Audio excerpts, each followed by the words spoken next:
And now on behalf of the FD Group, Mr. Farage. Thank you. I want to begin today on a happy note to remember that it is 20 years ago this very week that the United Kingdom, having been signed up by the Conservative government to the exchange rate mechanism, broke out of the exchange rate mechanism. It was a great liberation for us, and of course, once having been bitten, we didn't join the euro project, thank goodness. Sadly, the same is not true for much of the rest of Europe. And I thought, through the last 18 months or so, that the economic logic of why Britain left the ERM would apply, particularly to those Mediterranean countries, and I foresaw that actually those countries would leave the Eurozone, probably with Greece leaving this year. But I now have to accept that I've been wrong about that, because I had totally underestimated the complete fanaticism, Mr. Barroso, of you, your College of Commissioners and the European Central Bank. You've come out fighting on all fronts. Today you announced there's going to be a banking union, yet more centralised control, yet more regulation. You make it clear that whilst you think the nation state should continue to exist, it mustn't have any democratic powers. All democracy is to be vested here under what you call the community method, which of course means that your unelected commission has the sole right to present that legislation. So I don't believe you when you say that, and I find the tone of much of what has been said and done over the last few days really very worrying. Mario Draghi, now known by some that believe in the euro as Super Mario, well, he showed us his big bazooka the other day. He upped the stakes and he told us, and it's to me an odd concept, that he had unlimited money. Now, I don't think money grows on trees, and I think that money is limited to what the German, Dutch and Finnish taxpayers are prepared to put in. But he's made it clear his intention. He will fight to the last German taxpayer to keep the Mediterranean countries that should never have joined the euro in there. And you've got, of course, the Prime Minister now of Italy, perhaps we ought to call him Monstrous Mario, who made it clear last week that he feared that nation-state democracy could bring down the European Union, and therefore we have to bypass nation-state democracy and pass all the powers here. Your henchman, Olli Rehn, who's here today, I mean, he dares to tell countries when they should and should not have general elections. He's urging Spain to accept a full bailout so that they too are trapped in the euro prison.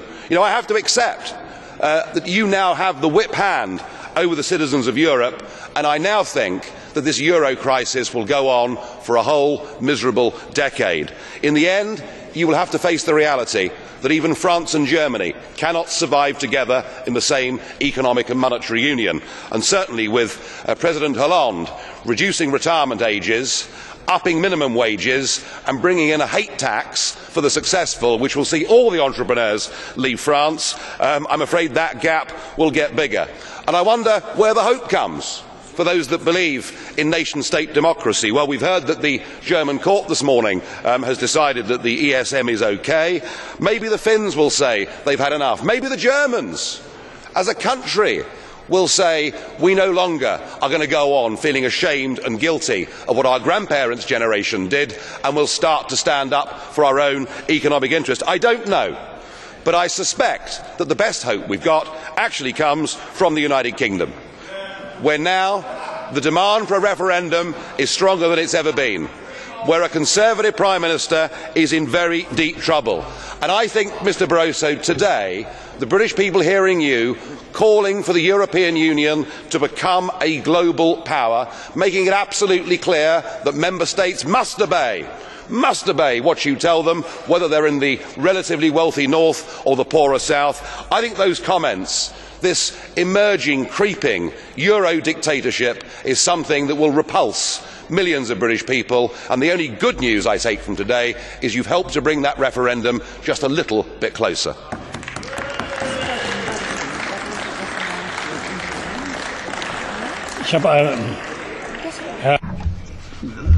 Mr. Farage, I have a question for you. Will you accept it? Mr. Leichtfried. Thank you. President, thank you. Thank you, Mr. Farage. When I was a young member, a long time ago, of course,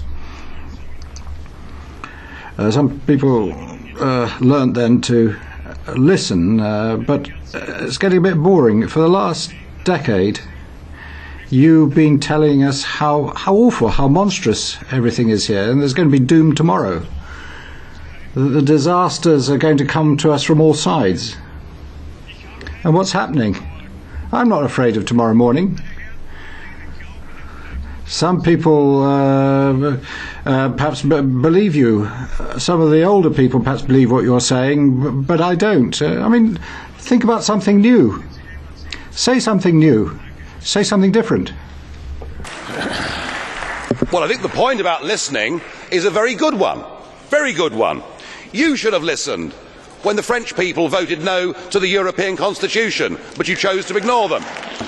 You should have listened when the Dutch, by a massive majority of 2-1, said no to the Constitution, but you didn't. You rebranded it as the Lisbon Treaty without conceding a single power. You bulldozed it through, and here this morning we hear talk of a new treaty and a new constitution.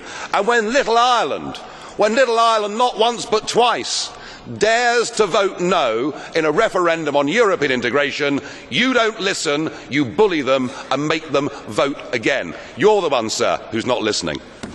Das Wort hat jetzt Frau. Thank you.